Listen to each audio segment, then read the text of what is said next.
Hi, guys. Welcome back. My name is Spencer. If you're new here or at the Whimsical Wander on all of the social medias, today I'm going to be doing a video all about my budgeting tips and tricks when it comes to planning your Disney vacation, budgeting for your Disney vacation, and budgeting tips for while you're at your or on your Disney vacation. So let's get into it, okay? Keep in mind, I will be going into depth a little bit more on some of these things in some later videos. So make sure to like and subscribe so that you don't miss those videos. Okay. First, I do want to say that I'm never ever going to sit here and tell you that Disney's going to be cheap or you're going to be able to do it in a steal or anything like that. Disney is going to be a little bit pricier than other vacations, perhaps. This is just a way that if you do know you want to go to Disney, you want to squeeze in another trip just with you and your kids or your spouse or whatever long weekend. These are some things that I do to cut costs. I will also say that I think it's a huge, stigma that you need to be saving $10,000 for Disney. You do not need to save $10,000 for Disney. You can definitely spend $10,000 at Disney. I mean, sky is truly the limit when it comes to Disney, but you don't have to do that in order to make it a memorable and unforgettable trip for your family. All right, let's get into it, guys. So, Orlando has two airports. They have MCO Orlando International, and then they have Orlando Sanford Airport. So, make sure that you're checking both airports for flights because sometimes Sanford is a little bit cheaper. It's a little bit more of a drive to the actual parks or your hotel from the airport, but like I think it's like 45 minutes. And then also with flying, if you live in a smaller town like myself, I have a small airport near me. So I actually am going to travel about an hour from where I live to the largest international airport near me. All right, let's start with actually booking your Disney trip. So there are many different ways that you can book. Let's start with Disney's actual website. So you can book on Walt Disney World, Alani, Disneyland, Vero Beach, and Hilton Head. All have Disney properties that you can go on vacation at. I am going to be specifically talking about Walt Disney World because that is what I know and where my family goes. So here's what we're going to get into. Booking your actual Disney trip. Now, I would first go directly to the Disney website because when you book through Disney, you can wrap it all nice into a nice big package, your trip, your hotel, your tickets to the parks, food plan, any extras, transportation to and from the airport only because staying on property, you get transportation for free to all the parks. Um, and you can also add on your, photo pass if you want ride photos with your kids or travel insurance. So, booking directly through Disney is always a great idea because sometimes you can get good deals for doing a whole package together. So, if you're going to do that, I would go directly to their special offers page and make sure you're reading every single one. Go to the actual page where it lists multiple and not just the front page of the booking where it only lists a couple of their special offers. Okay. Number two, you can rent DVC points or purchase DVC vacations that people have already made. So, DVC is Disney Vacation Club. That is Disney's timeshare program. You do not need to be a DVC member in order to use some of those perks. So, I personally use a DVC rental website in order to get really good deals, like up to 60% off on deluxe resorts. Now, keep in mind, DVC is only deluxe resorts and deluxe villa resorts. Okay. But DVC rentals is great if you're going with a bigger group or you really want a kitchen in your room. Okay. So, those are the two ways I usually book special offers through Disney, DVC rentals websites. Okay. All right. And then, so another way, if you're going into special offers for Disney, right now, they have kids eat free ages 3 to 9, as long as the adults in your party have a Disney dining plan. So, if I want to take advantage of that special offer, which is an absolutely amazing offer, you're going to want to book directly through Disney.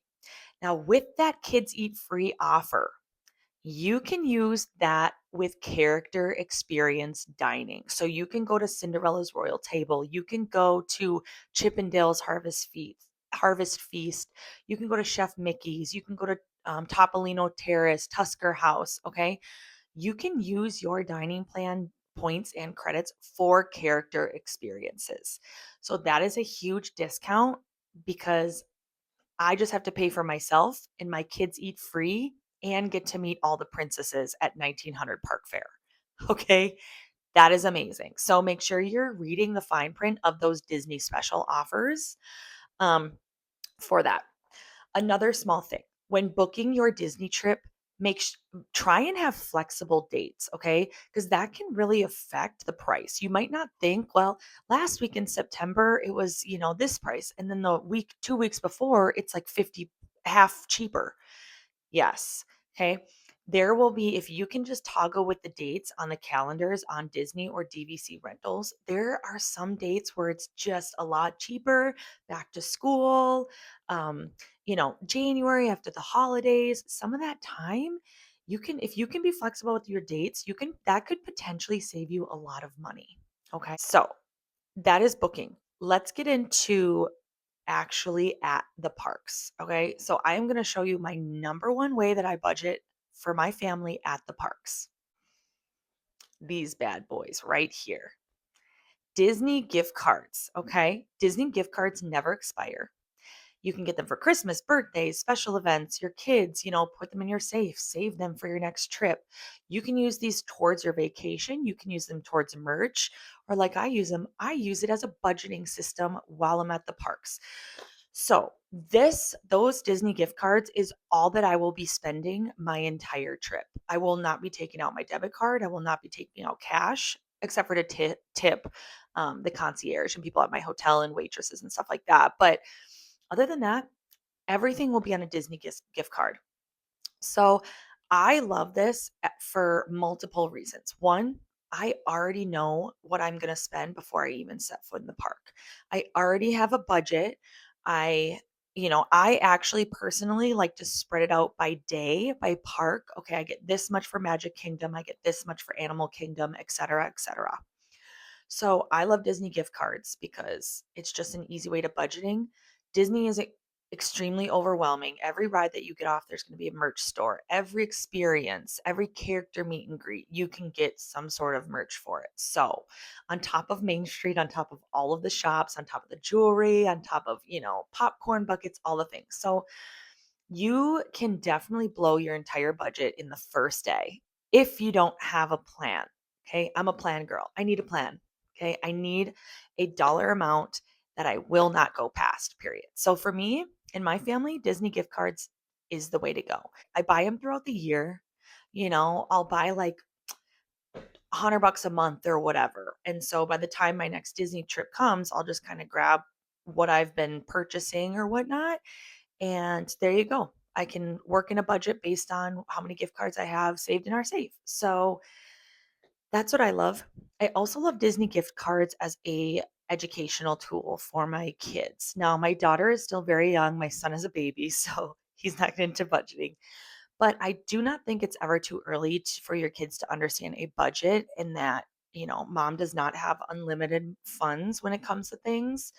So you will not be getting every single stuffy that you set your eyes on. So this is a great way I love to give my daughter a physical something for her to hang on to.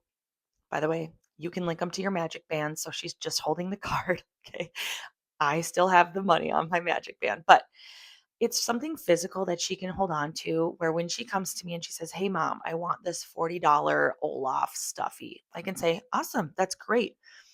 But you have $50. So if you want to spend this $40, you only have $10 for whatever else you want, a balloon, cotton candy, something like that." And no, I do not make my daughter or my kids spend their money on food. I'm talking treats outside of real meals. Okay. If they want a lollipop, that's that's in your budget on your gift card. Okay. So that's a great way I love to budget. The next ones kind of go with that. So my next one is Plan your merch purchases before you get to the park.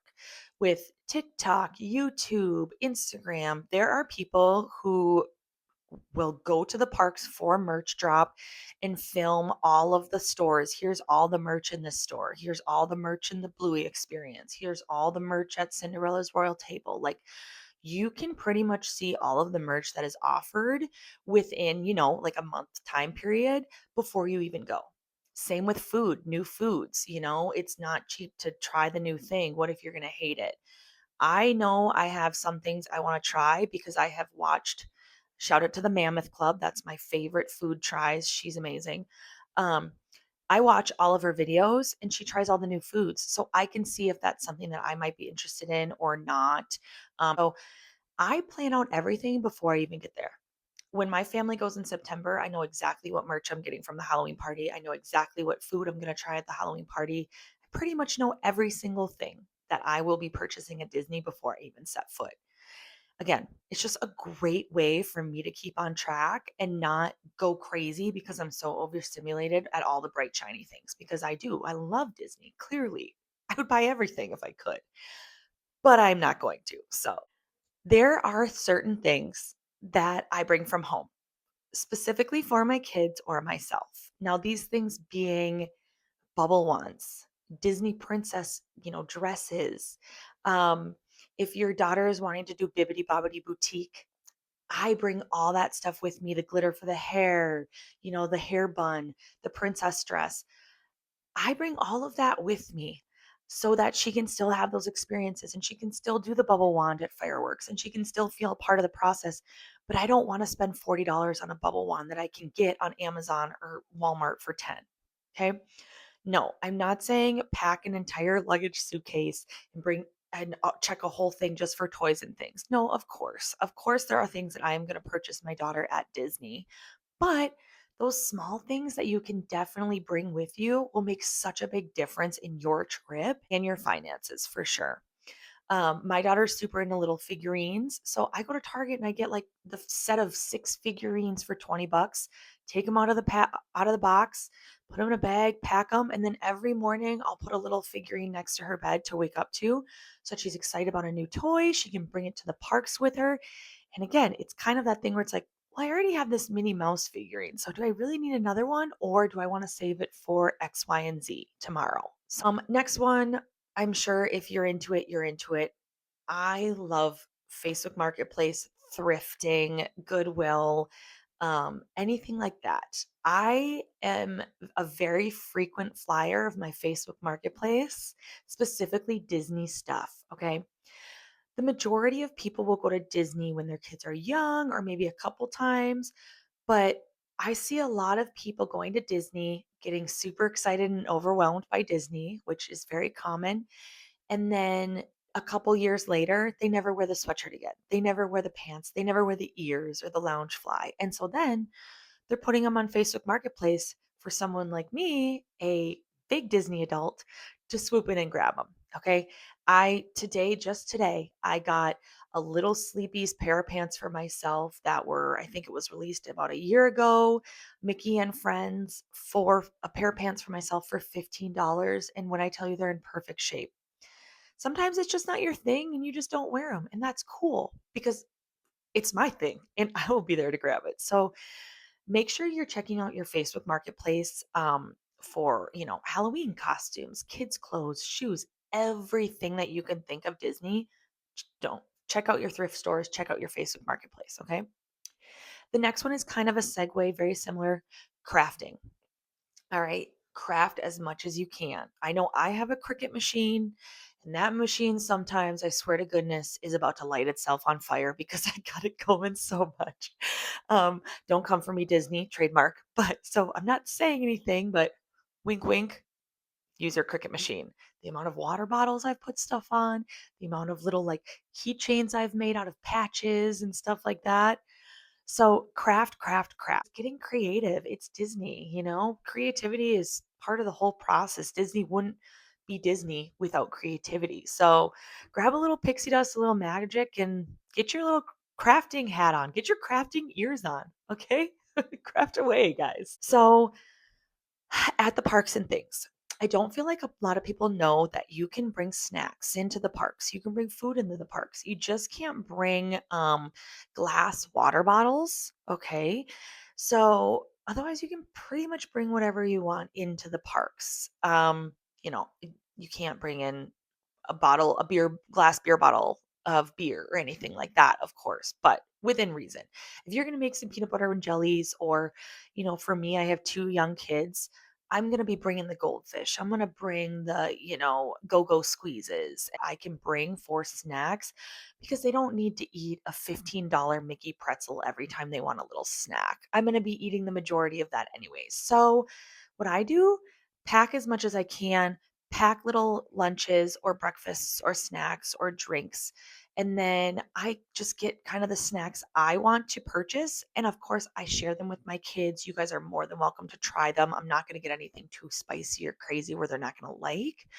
But I just know I do that knowing that I will be eating the majority of that Mickey pretzel. Okay.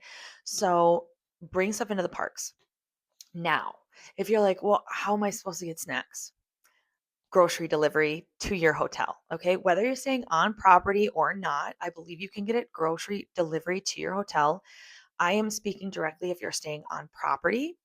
If you are staying on property, you can get Amazon Fresh, DoorDash, Publix, wherever you feel comfortable ordering, and they will deliver it directly to the concierge service at wherever you're staying for you. Now, I wouldn't schedule it for, a day in advance. I would try and do it within like the hour or two of check-in, or when your flight's going to land, or when you think you're going to arrive at the hotel. Um, because they will hold it for you for a few hours, but they're not going to hold it for you for numerous days because there are other people checking in, and, they want to keep it going. Um, but they will hold it for you. Now, they usually have some sort of fridge where if you're going to order, things that need to be cold, they usually can do that for you, but I would not expect it. It's probably not guaranteed. Okay. It depends on the concierge, depends on how busy they are. The DoorDash driver, has he dropped off to a Disney property? Because honestly, there has been instances where the DoorDash driver has dropped the whole grocery order next to the door entrance, and it's just sitting there.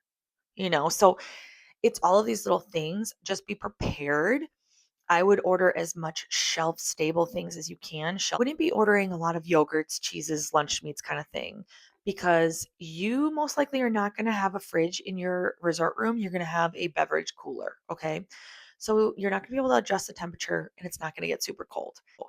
Just keep that in mind as well. Oh, those are my little tips and tricks when it comes to budgeting, trying to save money when going to Disney, all that kind of stuff. I hope this was helpful for you. If you want me to go into a little bit more um, depth video when it comes to my grocery order or booking online with Disney, I'm definitely going to do that. So just make sure to like and subscribe down below my YouTube channel. Follow me on Instagram so that you don't miss any of my video content. And yeah, thank you for watching so much. Thank you for supporting my channel. And make sure to stay magical, make your day a little more whimsical. And remember, if you need anything, just scream. Okay, bye, guys. Have a good day. Mwah.